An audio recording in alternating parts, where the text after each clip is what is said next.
Welcome back to Chow Time Pods. Your host, Red. Got videos today from AntonDaniels. I was a teenager. I feel like there's going to be a lot more videos like this of people devastated for the decisions they made and how their parents and doctors and stuff kind of helped push them and guide them to this way. The teenager. Okay, first of all, I'm sorry if I'm crying and I look like a mess. I've literally been recovering from surgery for like 2 months. I hate crying on camera because I think I sound so stupid, but I just can't help it. Last year I found a cyst on my thigh. I had a dream that God told me that I would be losing both of my legs. Not literally. And then that's when I found it. And it was my injection site. I recognized my injection site because I was injecting testosterone for 3 years. I'm not stupid. And I knew exactly where because I would always pick the squishiest part of my leg so that the needles would hurt less. I would grab my fat and then pick the soft squishy. That's what I called it because I was a teenager. I couldn't walk for like 2 months. I couldn't get my surgery for like another 2. And it was infected and the infection didn't go away. This sounds so skin crawling and horrible. Like, I have goosebumps listening to this. This is such horrible things that these kids got subject to. Like, they're kids. I'm gonna say it. They were kids. They got subject to this. Yes, maybe someone in their, like, told them in their brain, and their brain was just like, oh yeah, I think I'm a boy. But nobody corrected them. Nobody said, you may not be a boy. Maybe you just think this way. Or just maybe you just have more boy tendency, but you're not a boy. This is the problem I have with trusting public schools or the public system nowadays. This one is probably her parents too, right? But then there's kids now that come and fight against their parents because the schools told them this, the teacher told them all these things, and now the parents have to just play along with it. That's crazy. Apparently, I have had it all along since my needles. The surgeon and the doctor said that the needles cause scar tissue. And that's why the cyst was very, very deep because only a needle can get that deep. And recovering from surgery has been so hard.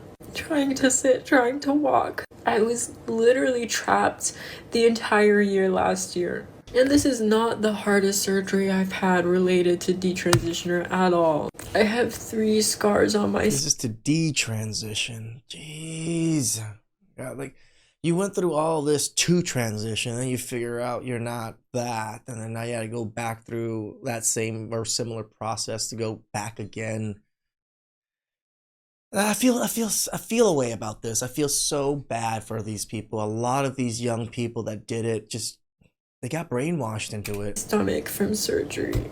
I was hospitalized for 2 weeks. It's not the worst. But today I woke up and I found one on my other leg. Same spot where I used to inject. And it's weird because the pain, it feels very similar. I think you only understand this if you take testosterone, but like... No. This is so sad. Because we try... Anton, it really, really is. Like, I almost want to, like, like, oh my, jeez. I can't imagine if this was my own child or even a loved one of mine that they had to go through all of this. Tried to protect y'all. We advocated for the kids. We advocated for the babies. And you know what they called us? Transphobic. Maybe they did.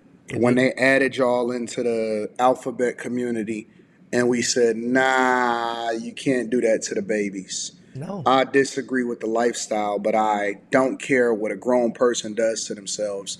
But when it comes to the children, you got to leave the kids alone. Correct. And I'm a heavy advocate, a huge advocate. I'm not even a big fan of them, like Ritalin and all of these other suppressant drugs for kids either. Advocate for people whose brains are not fully developed and their parents or them doing things that is going to mess up their lives for the rest of their lives because at the time they want to be woke. or they want to be all of this or whatever, so on and so forth.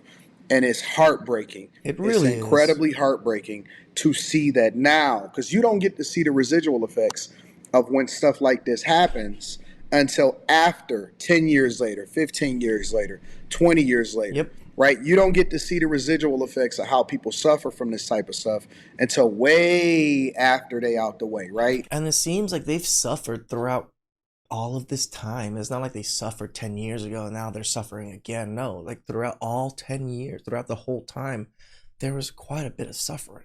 When nobody cares, when they become an adult, and now they're on social media telling a story about how it absolutely ruined their lives. We'll get to it.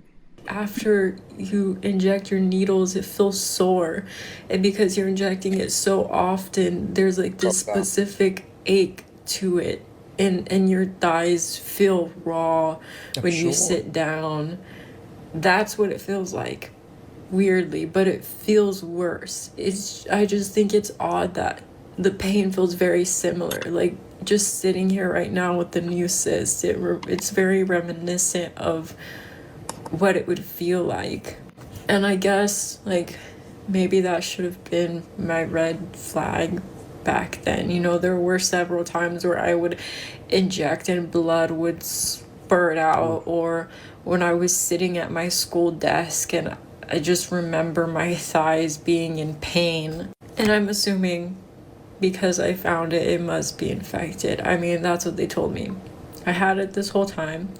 The reason I noticed it was because it just got... So you just had an infection this whole time, girl? Infected. I don't know how.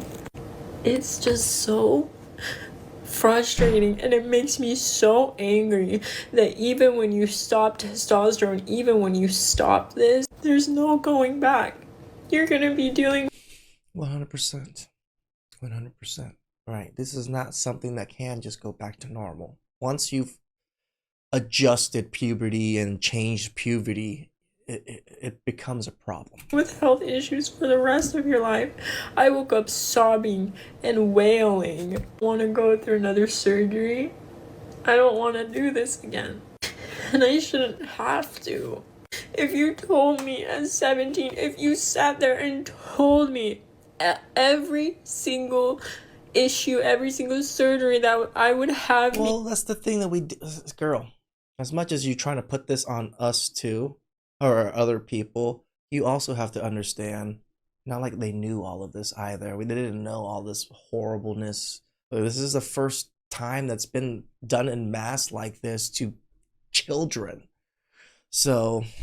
because of a stupid injection that doesn't even work, because I cannot become a man. Correct. I would have said no. I would have said no, and I would have had a different life. But you robbed me of that choice. You lied to me. You told me that I would die, that I would off myself. You threatened my family. This is what I mean when that side, the school, public school system, all of that's what she's mad about right now, is those people instilling this into her Family. Like my mom just keeps saying, I would tell you not to take it. But what the fuck are you supposed to do in that situation? When you're threatening me as a child to take me out of my home, that I would be separated from my parents, that if I didn't take this one day, one magical day, I would want to off myself. And I don't want to hear shit. I don't want to hear whining about, why take it out on the community? You know what? No, I can see why she's upset about this. She was at the age at where she was still should have been taken care of. People should still be looking out for her and protecting her, and they failed. I don't think detransitioners are angry enough. Let me say this. As a parent, I will die for my child. I am not a parent, but what Anton just said right now, my dad has said to me all of my life. My dad has told me, when I see you guys sick, I wish I was the one that was sick so you guys wouldn't have to suffer. That's the feeling of how parents love their children, especially men. My dad says it all the time. If he could trade, if he had to give up his life for me to live on, my dad would trade it in a second. And I believe my dad. I believe he would. This is what Anton's sentiment is. I'm not a father, but I totally understand the sentiment, and I can't wait to feel this way about my own children. And this is one of the reasons, you got to raise them up a certain way when they're younger so that they never depart away from the things that you put into them. And you got to get them involved with God. You got to get them involved with being saved. You have to set the precedent. You have to be a hard disciplinarian sometimes.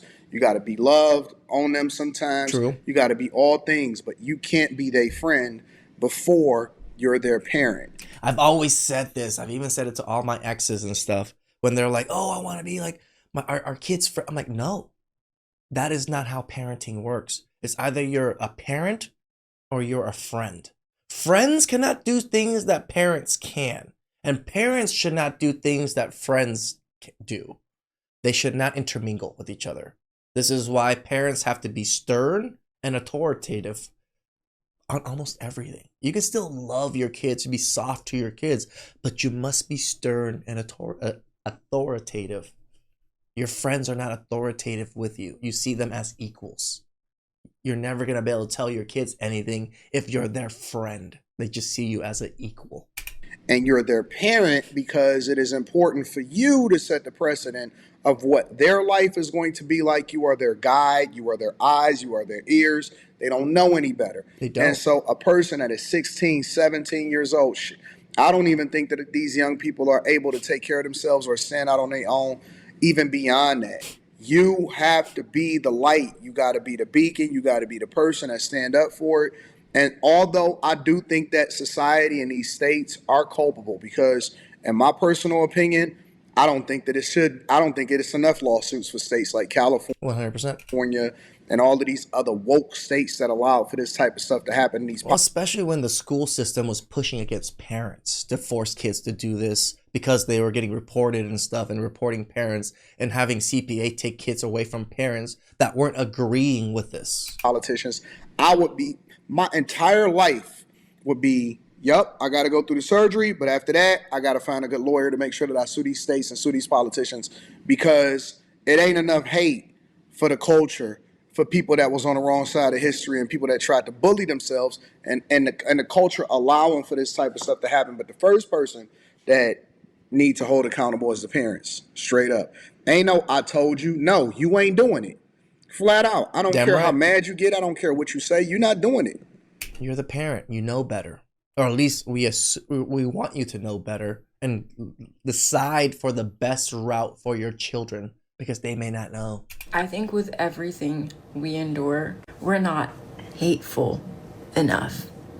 Anybody would want to see that shit burn to the ground. If you were sold into a fad, into the biggest medical scandal in human history. Pretty much. I mean, think about it. It's a lie. It's a lie. You can't switch sexes. You can't switch genders. Man, we play God. Yeah, not men, but society really did try to play God, didn't they? That's like telling a child they will die if they don't take this medicine that will make them fly and grow them wings. No, you shouldn't be mean to each other. I don't encourage being divisive, but I just don't think detransitioners are angry enough. I don't think we as a society are angry enough. I mean, I literally just got threatened that some guy was gonna come shoot me in the face. But it's just never enough. I don't even know. It's just never enough. It never slows down. Things never get better. I guess the whistleblower curse is real. I mean, I'm so grateful at the $2 million lawsuit that just happened that caused many places to ban transition for minors or anybody below 19. Why would anybody allow that? Sadly, I don't think it will be enough until more detransitioners come forward. I am seeing it increase day by day. I should be out living my life with a healthy body not perpetually resting and preparing for more doctor's visits, more surgeries.